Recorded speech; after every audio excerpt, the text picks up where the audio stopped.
Hello my dear students, welcome to our YouTube channel. मेरा नाम है मयूरी भागवानी और आज की डेट है 3 अगस्त एंड 3 अगस्त के द हिंदू न्यूज़पेपर और इंडियन एक्सप्रेस न्यूज़पेपर को आज एनालाइज करेंगे इस डेली न्यूज़ एनालिसिस में। और ये वाला जो वीडियो है ये बेस्ड रहेगा प्रीलिम्स के ऊपर। जो भी इम्पोर्टेंट न्यूज़ आपसे पूछी जा सकती है, इंपॉर्टेंट क्वेश्चन पूछा जा सकता है करंट अफेयर्स से इन प्रीलिम्स, उसको हम यहाँ पे एनालाइज करेंगे। इसी के कुछ ही देर बाद आपको एक एडिटोरियल सेशन देखने को मिलेगा जहाँ पे हम द हिंदू और इंडियन एक्सप्रेस के जो भी इंपॉर्टेंट एडिटोरियल हैं उनको डिस्कस करेंगे। तो शुरुआत करते हैं आज के एनालिसिस की। लेकिन मैं पहले बता दूं कि जो लोग भी नए सब्सक्राइबर्स हैं उनके लिए कि टेलीग्राम पे आप मुझसे कनेक्ट कर सकते हैं। मयूरी भागवानी नाम का एक चैनल आपको मिल जाएगा जिस पे आपको इन लेक्चर्स की पीडीएफ मिला करेगी। साथ में मेल, ट्विटर और इंस्टाग्राम के थ्रू भी आप मुझसे कनेक्ट कर सकते हो। आगे बात करते हैं टुडेज पिंच ऑफ पॉजिटिविटी की। तो देखो, टुडेज पिंच ऑफ पॉजिटिविटी में मैं आपके लिए लाई हूँ एक बहुत ही शानदार और बहुत ही मीनिंगफुल सा quote. You don't drown by falling in the water, you drown by staying there. आप अगर पानी में गिर जाते हैं उससे आप नहीं डूबते। अगर आप ये चूज करते हैं कि आपको पानी के अंदर ही रहना है, उससे आप डूबते हैं। यानी कि अगर आपके दिमाग में कोई नेगेटिविटी आती है, कोई नेगेटिव थॉट आते हैं, कोई लोज आप फील करते हो कभी कभी अपनी लाइफ में, that does not drown you. Okay, उससे आप यहाँ पे डूबते नहीं हो। जब आप ये चूज कर लेते हो कि आपको उसी नेगेटिविटी में कंटिन्यूसली रहना है, जब आप ये चूज कर लेते हो कि आपको ये सेल्फ डाउट जो है इसको अपने घर में बसा लेना है, जब आप ये चूज कर लेते हो कि आपके मन को आप नेगेटिविटी से ही भर के रखोगे, तब आप डूबते हो। ओके, तब आपका मोरल गिरता है और सिर्फ तब ही आप अपने गोल से दूर होते हो। वरना देखो, लोज सभी की लाइफ में आते हैं, हर कोई किसी ना किसी पॉइंट पे डीमोटिवेटेड फील करता ही है।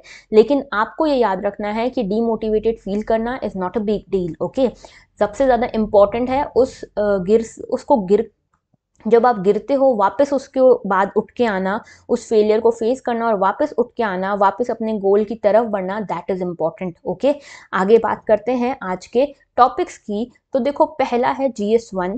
GS1 में हमारे पास कुछ भी नहीं है। GS2 में इंटरनेशनल रिलेशन में देखेंगे यूएस और चाइना के बीच में तड़कते भड़कते रिलेशंस को। बहुत ही बढ़िया न्यूज़ आपको दिखाऊंगी, मैं समझाऊंगी, मज़ा आएगा आपको। काला पानी इशू के बारे में देखेंगे और इसके बाद देखेंगे गवर्नेंस में BSNL इशू के बारे में। GS3 में इकोनॉमी में देखेंगे एक अच्छी खबर के बारे में, रुपी जम्प्स 53 पैसा। और एनवायरमेंट में wild life protection bill 2021 Lok Sabha में पास हो गई है, इसके बारे में देखेंगे। एंड GS4 में we have nothing for today. Okay, तो शुरुआत करते हैं आज की तड़कती भड़कती खबर से, जो कि है यूएस चाइना के टेंशन की खबर। अब देखो, हुआ क्या। हुआ यूं है कि यहाँ पे चाइना जो है, चाइना आप सभी को पता है काफ़ी अग्रेसिव, काफ़ी एक्सपांशनिस्ट पॉलिसीज पे चलता है। चाइना के आसपास जो जो है, चाइना चाहता है कि वो सब मेरा हो जाए। ठीक है, चाइना के पास एक छोटा सा आइलैंड है जिसका नाम है ताइवान, और इस ताइवान को चाइना कहता है कि ये मेरी ही टेरिटरी है। ठीक है, अब चाइना यहाँ पे एक पॉलिसी की बात करता है, one China policy. One China policy में चाइना ये कहता है कि ताइवान जो है ये मेरी टेरिटरी है, चाइना की टेरिटरी है, और इसीलिए जितने भी देश हैं हमारे पूरी दुनिया में, अगर उनको चाइना से डिप्लोमेटिक रिलेशंस रखना है तो वो ताइवान के साथ अपना कोई डिप्लोमेटिक रिलेशन नहीं रखेंगे। बेसिकली यहाँ पे कहना ये है कि ताइवान के साथ कोई भी कंट्री डिप्लोमेटिक रिलेशन नहीं रखेगी अगर उसको चाइना के साथ डिप्लोमेटिक रिलेशन रखना है। तो जैसे ही कोई कंट्री ताइवान के साथ रिलेशन रखेगी डिप्लोमेटिकली, वो चाइना जो है उसको चाइना के साथ अपने डिप्लोमेटिक रिलेशंस तोड़ने पड़ेंगे। ठीक है, अब ये पूरी यहाँ पे देखो इतनी स्ट्रिंजेंट सी पॉलिसी है कि भैया दूसरों को भी आपने रोक दिया।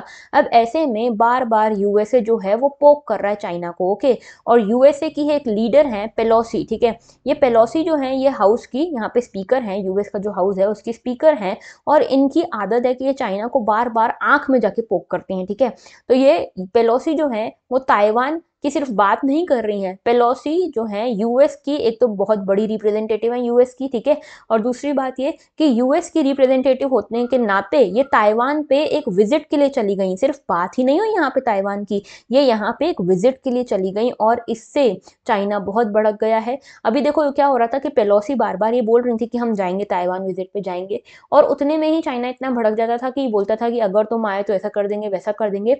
और अब तो ये यहाँ पहुंच ही गई है, तो चाइना बहुत ज़्यादा भड़का हुआ है। ये पूरी न्यूज़ है। अब देखो यहाँ पे आगे बढ़े उसके पहले मैं आपको बता देती हूँ, ये देखो वन चाइना पॉलिसी तो मैंने आपको बता दी। इसके अलावा वन चाइना पॉलिसी ऑलमोस्ट सभी देश जो हैं हमारे दुनिया के सब फॉलो करते हैं। सिर्फ 12 लगभग 12 देश हैं जो ताइवान को रिकॉग्नाइज़ करते हैं, ताइवान के साथ डिप्लोमेटिक रिलेशंस इन्होंने रखे हुए हैं, वरना सभी लोग वन चाइना पॉलिसी को फॉलो करते हैं। अब यूएस क्या करता है भाई, जब यूएस वहाँ पहुँच ही गया ताइवान में, तो फिर यूएस क्या करता है, यूएस क्या वन चाइना पॉलिसी को फॉलो करता है? तो देखो पार्शियली यूएस भी इस वन चाइना पॉलिसी को फॉलो करता है, लेकिन यूएस बोलता है कि हम वन चाइना पॉलिसी को फॉलो नहीं कर रहे, हम स्ट्रैटेजिक एम्बिग्विटी की स्टेट में हैं, हम स्ट्रैटेजिक एम्बिग्विटी को फॉलो कर रहे हैं। यानी कि ये क्या करते हैं, एम्बिग्विटी मतलब एक कंफ्यूजन होना, ठीक है, नथिंग क्लियर, ओके। तो स्ट्रैटेजिक एम्बिग्विटी की पॉलिसी को फॉलो करते हैं टूवर्ड्स ताइवान। इसका मतलब ये है कि ताइवान जो है उसके साथ टाइज मेंटेन करते हैं, उसको वेपन्स प्रोवाइड करते हैं, उसकी डेमोक्रेसी की बातें ज़रूर करते हैं, लेकिन ऑफिशियली ये वन चाइना पॉलिसी को ही अडॉप्ट करते हैं, यानी कि डिप्लोमेटिक रिलेशन इनके चाइना के साथ ही हैं, ताइवान के साथ नहीं है, ठीक है। अब ताइवान को ये और डिप्लोमेटिकली रिकॉग्नाइज नहीं करते, लेकिन ताइवान को सब चीज़ें यहाँ पे वेपन्स देना, डेमोक्रेसी की बातें करना, ये सब चीज़ें करते हैं। इसी को बोलते हैं यूएस की स्ट्रेटेजिक एम्बिग्विटी पॉलिसी, ओके। अब देखो क्या हुआ है, अब हुआ यूं है कि यहाँ पे ये जो पेलोसी हैं ये पहुंच गई ताइवान, और पूरे चाइना में यहाँ पे बम फटाके फूटने लगे। ऐसा क्यों हुआ? क्योंकि देखो ताइवान जो है, पहली बात तो ये कि 23 मिलियन पीपल का ये पूरा आइलैंड है, छोटा सा आइलैंड है, कोई बहुत बड़ा आइलैंड नहीं है। और यहाँ पे लगभग 1997 के बाद कोई बहुत बड़ी हाईएस्ट लेवल रिप्रेजेंटेटिव कोई यहाँ पे आया है, ठीक है। तो हाईएस्ट लेवल अमेरिकन ऑफिशियल अब ताइवान आया 1997 के बाद, इतने लंबे समय के बाद। चाइना ये क्लेम करता है कि ताइवान हमारी टेरिटरी है, इसीलिए कोई भी ताइवान के साथ डिप्लोमेटिक रिलेशन नहीं रखेगा, रखना है तो हमारे साथ रखो। अब यहाँ पे चाइना ने बहुत वार्निंग्स दी थी कि पेलोसी नहीं आ सकती हैं, लेकिन पेलोसी गई, और पेलोसी तो गई, इसके साथ साथ अमेरिका की सारी सिक्योरिटी एजेंसीज इनकी सुरक्षा में लग गई हैं, क्योंकि चाइना से सबको लग रहा है डर कि चाइना कहीं कुछ कर ना दे। अब यहाँ पे याद रखना, ताइवान जो है एक अपने आप में काइंड ऑफ डेवलप्ड या डेवलपिंग के बीच में आता है ये, ठीक है। ये सेमीकंडक्टर्स जो हैं, हमारे जितने भी देशों में सेमीकंडक्टर्स जाते हैं उसका सबसे बड़ा एक्सपोर्टर जो है ताइवान है, ओके। अब इसी में प्रेसिडेंट शी जो हैं, जो चाइना के प्रेसिडेंट हैं, इन्होंने क्या बोला, इन्होंने ये बोला कि जो आपने यूएस ने किया है ना, उसकी बड़ी कीमत आपको चुकानी पड़ेगी। इसमें देखा हो सकता है, ये अंदाजे लग रहे हैं कि इकोनॉमिक सैंक्शंस लगाए जा सकते हैं, चाइना ताइवान के ऊपर इकोनॉमिक सैंक्शंस लगा सकती है और मिलिट्री पावर को अपने वहाँ पे बढ़ा सकती है। भी देखो चाइना क्या करता है कि ये ताइवान है, ठीक है, ताइवान के आसपास ये आइलैंड नेशन है, ठीक है, आसपास सारा पानी है, तो यहाँ पे इसको चारों तरफ से अपने बोट से, अपनी शिप से घेर लेता है, ठीक है, चमकाने के लिए, कुछ करता नहीं, चमकाने के लिए इसकी पूरी एयर स्पेस को यूज करता है, एयरक्राफ्ट वगैरह उड़ाता है, तो बेसिकली चमकाने का काम करता है। अभी चाइना ने ये बोला है कि अब तो हम और मिलिट्री एक्सरसाइज करेंगे, अब तो हम और यहाँ पे अपने टेस्ट वगैरह करेंगे, न्यूक्लियर टेस्ट वगैरह जो भी करने होंगे वो हम करेंगे, ठीक है। तो यहाँ पे बेसिकली डराने चमकाने की कोशिश की जा रही है। अब देखो ताइवान जो है वो आज की डेट में यूएस चाइना रिलेशंस के बीच में सबसे बड़ा फ्लैश पॉइंट है, ठीक है। सबसे बड़ा फ्लैश पॉइंट क्यों है? क्योंकि यहाँ पे एक तो यूएस है जो बार बार बोलता है कि ताइवान एक डेमोक्रेटिक कंट्री है, ताइवान अलग एक सेपरेट कंट्री है, लेकिन यूएस कभी भी ताइवान के साथ अभी तक इसने डिप्लोमेटिक रिलेशन एस्टैब्लिश नहीं किए हैं। इसके बाद एक पास में ही ताइवान स्टेट है, आप लोग मैप में जाके जरूर देखना आज ताइवान स्टेट के बारे में। इसको भी चाइना ने बोल दिया कि ये तो हमारी है ताइवान स्टेट, इस पे इंटरनेशनल कोई कब्जा नहीं होगा, इंटरनेशनल लेवल की ये रूट नहीं है, ये हमारा पर्सनल है, हमारी पर्सनल टेरिटरी है, ठीक है। तो चाइना की मिलिट्री जो है बार बार यहाँ पे मिलिट्री ड्रिल्स करती रहती है, शिप्स चलाती रहती है, ठीक है, चाइना की मिसाइल फोर्स वगैरह यहाँ पे देखी जाती है। अब यहाँ पे ताइवान का जो इशू है, ऐसा नहीं कि यूएस और चाइना के बीच में बम फटाके फोड़ता है, ये जो ताइवान का इशू है ये यूएसए के पॉलिटिक्स में भी बहुत बम फटाके फोड़ता है। क्यों? क्योंकि जो पेलोसी हैं ये अपनी मर्जी से ताइवान आ गई, क्योंकि ये स्पीकर हैं, ठीक है, लेकिन बाइडन जो है वो नहीं चाहते थे कि ये जाएं यहाँ पे, ऐसा इनडायरेक्टली समझ में आ रहा है, क्योंकि बाइडन ने बार बार ये बोला था पेलोसी को कि देखो वहां पे जाओगे तो सही, लेकिन वहां पे सुरक्षा का बहुत इशू है, ठीक है। तो बाइडन डायरेक्टली नहीं चाहते थे, क्योंकि बाइडन को पता है कि अगर पेलोसी गई तो वहां पे चाइना जो है और भड़क जाएगा, और चाइना और यूएसए के बीच में रिलेशंस और हॉस्टाइल हो जाएंगे, और कल को अगर कोई प्रॉब्लम होती है तो जिम्मेदार तो बाइडेन को ही ठहराया जाएगा, ठीक है। कोई ये थोड़ी समझेगा कि ये स्पीकर हैं, ये पॉलिटिकली इंडिपेंडेंट हैं, ये इनको इनके ऊपर बाइडेन अपना रूल थोड़ी चला सकते हैं। तो यहाँ पे बाइडेन ने बार बार बोला है कि हम यहाँ पे स्ट्रैटेजिक एम्बिग्विटी की पॉलिसी को ही फॉलो कर रहे हैं। हालांकि बाइडेन बार बार चाइना को उकसाने के लिए ये भी बोलते हैं कि हम तो यहाँ पे 3 बार, उन्होंने एक ही महीने में 3 बार बोल दिया कि हम यहाँ पे ताइवान को डेमोक्रेटिक कंट्री मानते हैं और हम इसको चाइना के इन्वेजन से मुक्त कराएंगे, ठीक है। तो आप ये भी बोल रहे हो और वो भी बोल रहे हो, तो इसी को बोलते हैं स्ट्रैटेजिक एम्बिग्विटी, ओके। और यहाँ पे पेलोसी जो है ये हमेशा से ही चाइना की यहाँ पे अपोजिट रही हैं, चाइना के अपोजिशन में रही हैं। दलाई लामा को इन्होंने हमेशा सपोर्ट किया है, ठीक है। और एक बार तो ये तिब्बत में भी गई थी, ठीक है, चाइना के गवर्नमेंट की परमिशन से दलाई लामा और वहाँ के लोगों से मिलने के लिए, सो दैट वहाँ के लोगों से ही समझ सकें कि वहाँ की कंडीशन कैसी है।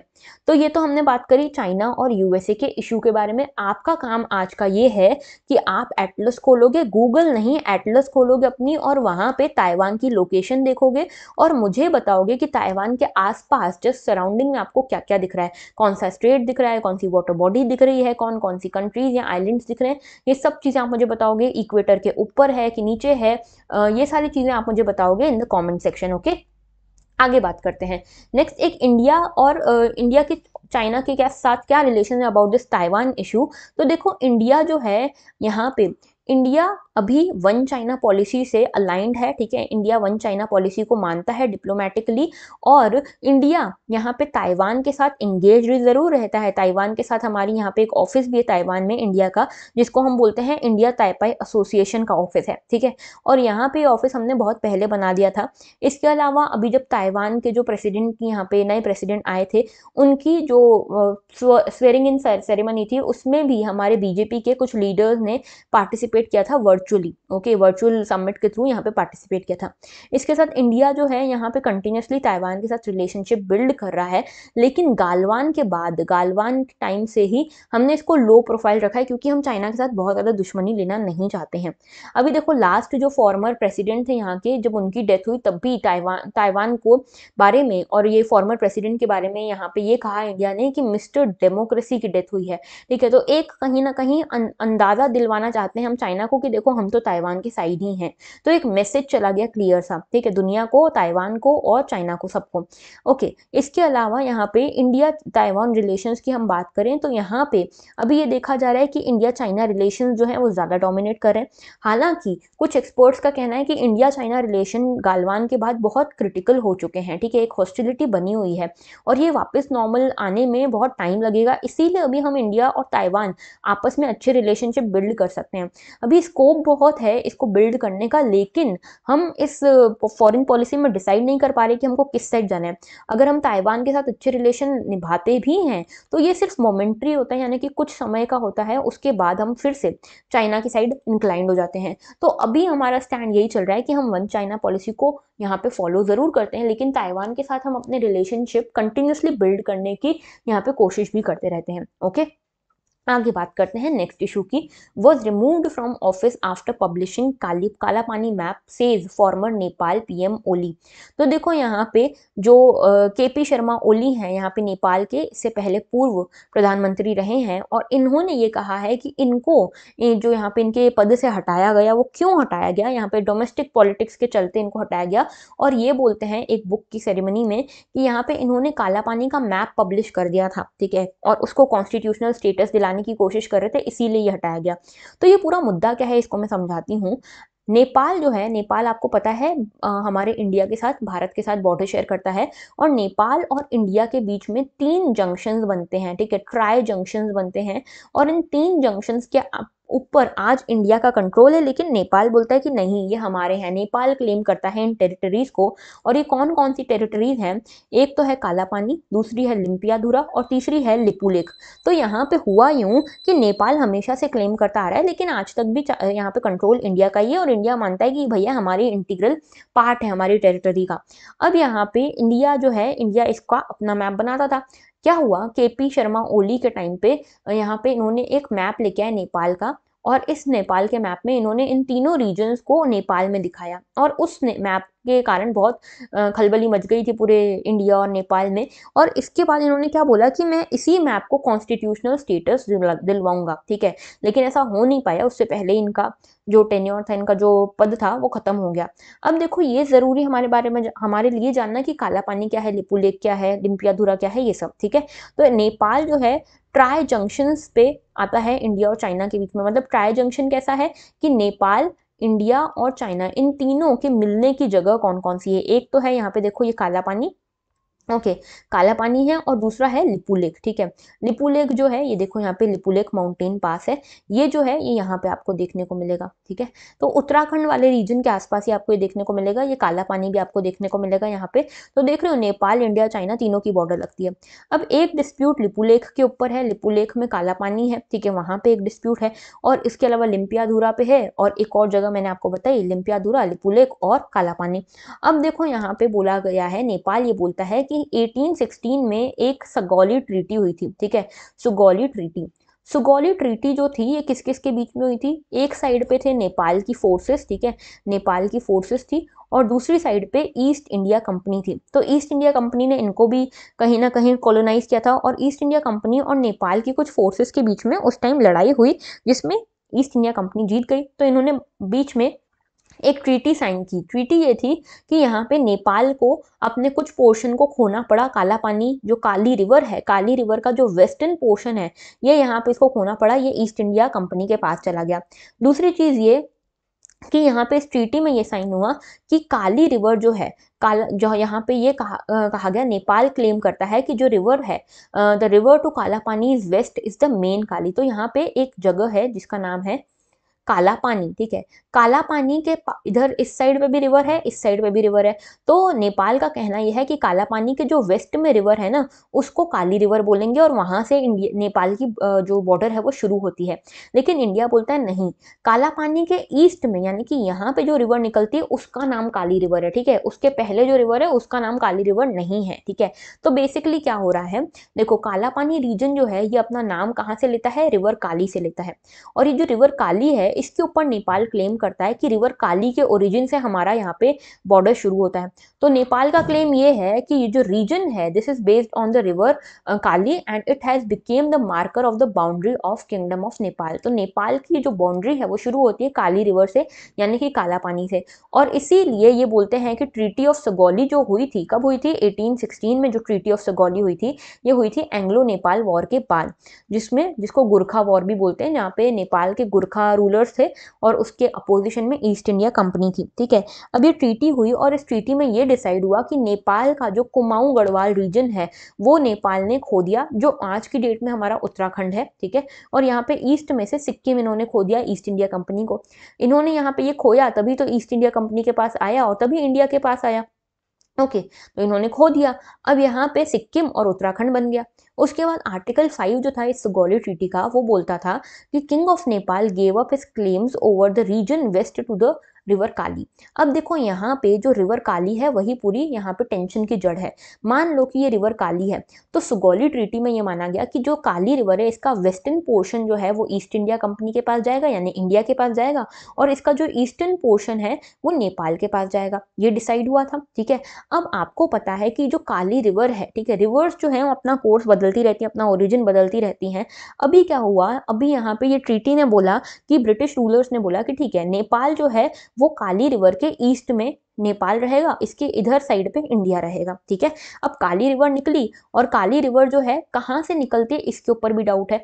यहाँ पे बीच में आती है एक जगह काला पानी, ठीक है। अब यहाँ पे इंडिया कह रही है कि जो इसके इस साइड पे ना, वेस्टर्न साइड पे जो रिवर है वो एक्चुअल में काली रिवर है ही नहीं, उसका नाम ही काली होता है जब वो ईस्ट में आती है। तो तुम्हारी जो नेपाल की बॉर्डर है वो यहाँ से काला पानी खत्म होने के बाद से शुरू होती है। लेकिन नेपाल बोल रहा है नहीं, काला पानी के पहले जो रिवर है वो भी काली रिवर ही है, और ये यहाँ से शुरू होती है, तो यहाँ से ही हमारी टेरिटरी है, ठीक है। उसके बाद यहाँ पे इंडिया है, ठीक है। तो दोनों इस चीज पे लड़ रहे हैं, काला पानी, लिम्पियाधुरा और लिपु लेक के बारे में। तो इनकी लोकेशन आपको देखनी है, मैंने आपको ऑलरेडी दिखाई है, देखो मैप में, ये उत्तराखंड के इधर पड़ता है लिपु लेक और काला पानी, और यहाँ पे लिम्पियाधुरा, ओके। आगे बात करते हैं नेक्स्ट इशू की। तो अच्छा, यहाँ पे ये बोला गया था कि इन्होंने बेसिकली ये बोला, जो केपी शर्मा ओली, उन्होंने बोला कि मुझे इस पद से हटा ही इसलिए दिया गया क्योंकि अगर मैं काला पानी को इसमें ले आता नेपाल में तो फिर बाकी पॉलिटिकल पार्टीज क्या कर पाती, ठीक है। तो यहाँ पे बेसिकली इनका कहना है कि पॉलिटिकल टसल के चलते इनको हटाया गया है, ठीक है। अब एक अच्छी खबर इकोनॉमी से ये है कि रुपी जो है फाइनली अब जंप किया है 53 पैसा। तो इतने पूरे महीने में एक दिन में इतना हाई कभी जंप कर ले अगर रुपी, तो वो पहली बार हुआ है। तो रुपी ने यहाँ पे जंप किया 53 पैसा, यानी कि रुपी कंपैरेटिवली कल के बदले आज अप्रिशिएट हुआ है, ठीक है। यूजुअली आप देख रहे थे कि लंबे समय से ये गिरता जा रहा था, आज एक दिन में ये 53 पैसा अप्रिशिएट हुआ है और आज की डेट में 78.53 रुपीस का $1 है। अब ऐसा होने के क्या कारण है, ये आपको थोड़ा सा ट्रेंड पता होना चाहिए। पहला कारण है weakening of dollar, weakening of dollar. अब यहाँ पे डॉलर वीक हो रहा है धीरे धीरे, ठीक है। दूसरी चीज ये है कि आरबीआई ने भी कुछ अरेंजमेंट्स किए हैं, आपको मैंने कल भी बताया था, वॉस्त्रो अकाउंट वगैरह, जिसमें हम रुपी में ही यहाँ पे ट्रेडिंग कर पाएंगे दूसरी कंट्रीज के साथ। तीसरी चीज ये है कि यहाँ पे क्रूड ऑयल प्राइजेस जो हैं वो भी धीरे धीरे सॉफन हो रहे हैं, यानी कि गिर रहे हैं, ओके। और ग्लोबल मार्केट की जो डिमांड है वो भी बढ़ रही है, ठीक है। डिमांड ग्लोबल मार्केट की बढ़ रही है और इसीलिए करेंसी, लोकल करेंसी जो है उसका जो डिमांड है वो बूस्ट हो रही है। अब ये सब कारण है जिसके कारण हमारा रुपी फाइनली उठना शुरू हुआ है, अप्रिशिएट करना शुरू हुआ है। अब देखो आगे 3 मीटिंग है जिसके ऊपर आगे का पूरा ट्रेंड डिसाइड होगा। एक है ओपेक प्लस। ओपेक प्लस क्या है, पेट्रोलियम एक्सपोर्टिंग कंट्रीज की पूरी यहाँ पे एक ग्लोबल ग्रुप है, ठीक है, जो डिसाइड करेंगे कि क्या क्रूड ऑयल के प्राइजेस रहेंगे। उसके ऊपर डिपेंड करेगा कि रुपी क्या करता है, डिप्रिशिएट करता है या अप्रिशिएट करता है। दूसरा फिर है आरबीआई की मॉनेटरी पॉलिसी कमिटी, इनकी भी मीटिंग होने वाली है। ये देखेंगे कि इन्फ्लेशन रेट क्या चल रहा है, क्या यहाँ पे रेट्स को रखना है, repo rate, reverse repo rate, इनको क्या रखना है। और इसके अलावा यूएस जॉब रिपोर्ट आने वाली है जो बताएगी कि यहाँ पे यूएस डॉलर की क्या स्थिति है। उसी बेसिस पे हम आगे आने वाले टाइम पे हमारे रुपी की स्थिति जान पाएंगे, ओके। आगे बात करते हैं नेक्स्ट इशू की। Wild life protection bill gets Lok Sabha nod. तो बेसिकली देखो ये पूरा न्यूज़ क्या है, न्यूज़ ये है कि वाइल्ड लाइफ प्रोटेक्शन बिल आई और ये 2021 की बिल थी और अब इसको लोकसभा में पास कर दिया गया है, ठीक है। इसको लोकसभा में पास कर दिया गया और मेजरली ये बिल जो है, अमेंडमेंट बिल जो आई है, ये क्या बोलती है, ये अमेंडमेंट बिल बोलती है कि हमारा जो वाइल्ड लाइफ प्रोटेक्शन एक्ट है, ये एक्ट कब का है, 1972 का है। इसको हमको अलाइन करना है साइट्स से। अब ये साइट्स क्या है, साइट्स जो है यहाँ पे देखो, convention on international trade in endangered species of wild फोना एंड फ्लोरा, ये जो है इसके अलाइन हमको करना है। इसीलिए सेंट्रल गवर्नमेंट बोल रही है कि हम ये अमेंडमेंट लेकर आ रहे हैं। अब देखो पहले तो वाइल्ड लाइफ प्रोटेक्शन एक्ट की बात कर लेते हैं। Wild life protection act of 1972, इसकी बात कर लेते हैं। ये बेसिकली एक्ट है जो बात करता है कि जितनी भी हमारे देश में बायोडाइवर्सिटी ना, चाहे फिर वो टाइगर हो, एलिफेंट हो, एनिमल्स हो या फिर प्लांट्स हो, उनको कुल मिला के 6 शेड्यूल्स में रखा गया है और इन 6 शेड्यूल्स में अलग अलग प्रोटेक्शन दिया गया है अलग अलग स्पीशी को, ठीक है। इसमें से 4 शेड्यूल्स जो हैं वो एनिमल्स के लिए हैं और एक शेड्यूल जो है वो प्लांट्स के लिए है और एक और शेड्यूल जो है वो है वर्मिन एनिमल्स के लिए। वर्मिन एनिमल्स यानी कि जिनको आप हंट कर सकते हो, जो ऐसे एनिमल्स होते हैं ना जो डिसीज कैरी करते हैं या फिर ऐसे एनिमल्स जिनको यहाँ पे जो नुकसान पहुंचाते हैं फूड सिक्योरिटी को, ऐसे जैसे रैट्स हो गए, मंकीज हो गए, पिग्स हो गए, ये सब हो गए, ठीक है। तो इनको आप यहाँ पे मार सकते हो, ये वर्मिन एनिमल्स हो गए। अब यहाँ पे बोला गया है कि साइट्स के अलाइनमेंट हमको करना है इस पूरे एक्ट को। और साइट्स कब आया था, तो साइट्स जो आया था 1973 में आया था, ओके। अब देखो आगे बात करते हैं। तो मेजर हाइलाइट्स क्या हैं इस बिल के। पहला हाईलाइट ये है कि यहाँ पे इन्वेजिव एलियन स्पीशीज को लेकर जो चीज़ थी उसको थोड़ा चेंज किया गया है। इसमें बोला गया है कि अब फेडरल गवर्नमेंट के पास ये पावर होगी कि कोई भी ऐसी स्पीशी है जो इन्वेजिव है। इन्वेजिव एलियन स्पीशी क्या होती है, जो हमारे जैसे हमारे देश से या हमारी सराउंडिंग से बिलोंग नहीं करती, कहीं बाहर से आई है और ये हमारे यहाँ पे हमारी सराउंडिंग में इतनी ज़्यादा होने लग गई है कि हमारी जो अपनी स्पीशीज़ हैं उनको जगह ही नहीं मिल रही ग्रोथ की, उनको जगह ही नहीं मिल रही पनपने की, ठीक है। तो ऐसी स्पीशीज को इन्वेजिव एलियन स्पीशीज कहते हैं। ये इन्वेजिव एलियन स्पीशीज के ऊपर डिसीजन लेना, इंपोर्ट करना है, कॉमर्स करना है, पोजेशन करना है, स्प्रेड कितना होगा, बैन किस किस चीज़ पे कर सकते हैं, ये सब डिसीजन फेडरल गवर्नमेंट यानी कि सेंट्रल गवर्नमेंट लेगी, ये कहती है ये बिल। दूसरा है कंट्रोल ऑफ सैंक्चुरीज। तो सैंक्चुरीज आज की डेट में देखो चीफ वाइल्ड लाइफ वार्डन यहाँ पे सैंक्चुरीज को कंट्रोल करते हैं और इनको अपॉइंट करती है स्टेट गवर्नमेंट। तो स्टेट गवर्नमेंट इनको अभी ऐसा होता है कि अभी स्टेट गवर्नमेंट अपॉइंट करती है, लेकिन ये बिल बोलती है कि चीफ वार्डन जो है इनके एक्शंस सैंक्चुरी के मैनेजमेंट प्लान के हिसाब से होंगे। और मैनेजमेंट प्लान में कुछ स्पेशल एरियाज भी हैं जहाँ पे इन मैनेजमेंट प्लान्स में चीफ वार्डन का कोई दखल नहीं होगा स्पेशल एरियाज में। ये बात होगी ग्राम सभा के डिसीजन के ऊपर, यानी यानी कि सैंक्चुरीज जो हैं उनको चीफ वाइल्ड लाइफ वार्डन ही यहाँ पे कंट्रोल करेंगे, जो स्टेट गवर्नमेंट अपॉइंट करती है जिनको। लेकिन कुछ स्पेशल एरियाज हैं जहाँ पे ग्राम सभा कंट्रोल करेगी ऐसी सैंक्चुरीज को।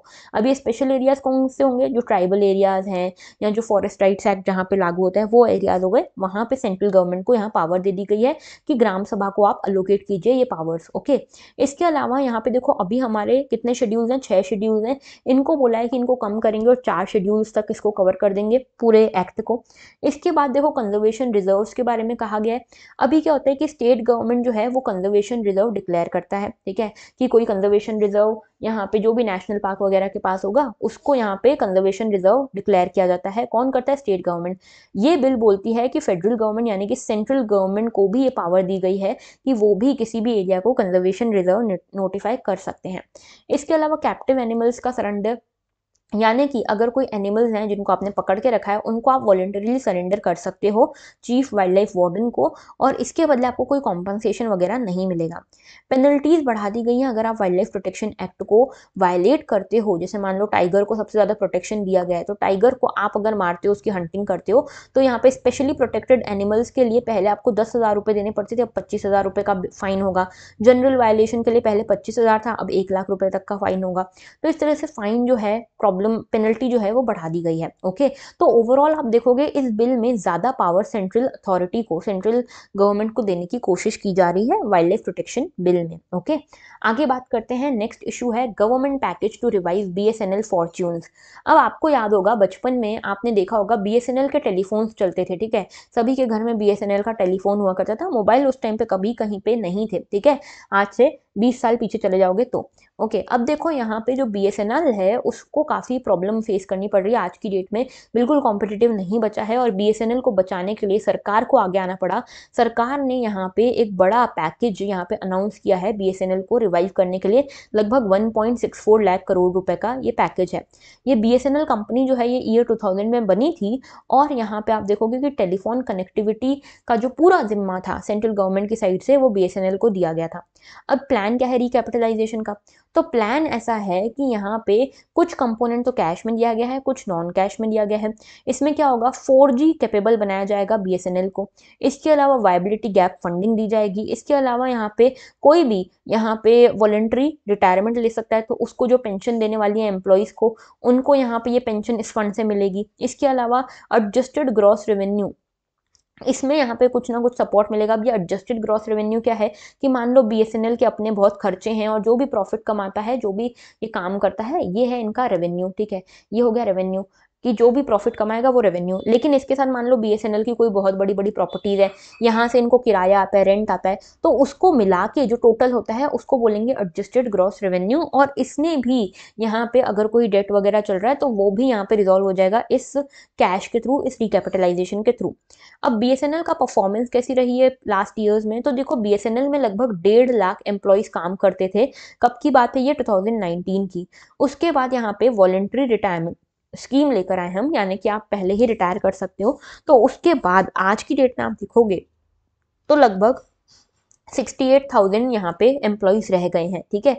और यहाँ पे ये देखा जा रहा है कि लगभग 50% रेवेन्यू जो खर्च होता था बीएसएनएल में वो अपने एम्प्लॉयज़ की सैलरी में ही खर्च हो जाता था, ठीक है। तो बचेगा कहाँ से? कुछ बचेगा ही नहीं, है ना। उसके बाद दूसरी चीज़ ये कि यहाँ पे ये भी बात हो रही है कि बीएसएनएल में प्रॉब्लम क्या हो गई, क्यों इतना यहाँ पे प्रॉफिटेबल नहीं हो पाया। अब पहली चीज़ तो देखो गवर्नमेंट कंपनी है, ठीक है, गवर्नमेंट कंपनी, इसीलिए गवर्नमेंट यहाँ पे जितना भी डिजास्टर्स होंगे उसका रिलीफ जो है वो यहाँ से एक्सपेक्ट करेगी। मान लो कोई भी कंपनी यहाँ पे कोई डिजास्टर करती है, उसका रिलीफ बीएसएनएल से जाता है, तो बीएसएनएल को प्रॉफिट कमाने का मौका नहीं मिल पाता। दूसरी चीज यहाँ पे हमको गली कुचों तक टेलीकॉम सर्विस को ले जाना है, तो वो कौन करेगा? बीएसएनएल करेगा, तो इसीलिए प्रॉफिट इनको ज्यादा नहीं हो पाता। ओके, दूसरी चीज ये कि यहाँ पे एक स्टैंडिंग कमेटी बनाई गई थी 2014 में, और यहाँ पे ये बोला गया कि प्राइवेट ऑपरेटर्स जो हैं उन्होंने मोबाइल सर्विसेज देना बहुत पहले चालू कर दिया था, बीएसएनएल बहुत लेट आया इस रेस में। इसके बाद आज भी बीएसएनएल 4G सर्विसेज भी पूरी तरह से इंडिया में नहीं पहुंचा पाया है, ठीक है। अब हम 5G पे पहुंच गए, लेकिन बीएसएनएल आज भी 4G तक प्रॉपर्ली पहुंचा नहीं पाया है पूरे इंडिया में। ओके, इसके साथ एक इक्विपमेंट्स प्रॉपर्ली प्रोक्योर नहीं कर पाता बीएसएनएल, इसके कारण भी ये इशू है। अब क्यों इक्विपमेंट्स प्रॉपर्ली प्रोक्योर नहीं कर पाता? क्योंकि देखो ये पता चलता है कि 2020 में भी बीएसएनएल ने एक टेंडर फ्लोट किया था कि 4G इक्विपमेंट्स हमको चाहिए। अब ये 9,000 करोड़ रुपए का कॉन्ट्रैक्ट था और इस कॉन्ट्रैक्ट में ये बोला गया था कि the country would position the telecom company to offer high speed internet access to the users. यहाँ पे बेसिकली बोला गया था कि उन कंपनीज को दिया जाएगा जो हाई स्पीड इंटरनेट प्रोवाइड कर सकेंगी, और इस प्रोजेक्ट में यहाँ पे बीएसएनएल के सर्वाइवल के लिए ये प्रोजेक्ट बहुत ज़रूरी था। ठीक है, अब अप्रैल 2020 में क्या होता है कि यहाँ पे एक टेलीकॉम, जो हमारे देश में टेलीकॉम इक्विपमेंट कंपनीज हैं, वो डोमेस्टिक कंपनीज, वो एक ऑर्गेनाइजेशन के फॉर्म में आगे आती हैं जिसका नाम है टीईपीसी, और ये बोलती हैं कि जो भी टेंडर हम लेकर आते हैं डोमेस्टिक टेलीकॉम इक्विपमेंट मैन्युफैक्चरर्स को, तो ये टेंडर मिलता ही नहीं, ये सारे टेंडर बाहर की कंपनीज को मिल जाते हैं। ठीक है, या फिर प्राइवेट कंपनीज को मिल जाते हैं। और ऐसा भी क्या, जैसे मतलब मान लो एयरटेल को अगर ये यहाँ पे ये मिला प्रोजेक्ट, ठीक है, अगर टेंडर मिल भी गया तो एयरटेल जो है ये किसी लोकल कंपनी को या किसी छोटी कंपनी को दे देती कि भैया तुम ये कॉन्ट्रैक्ट पूरा करके दो।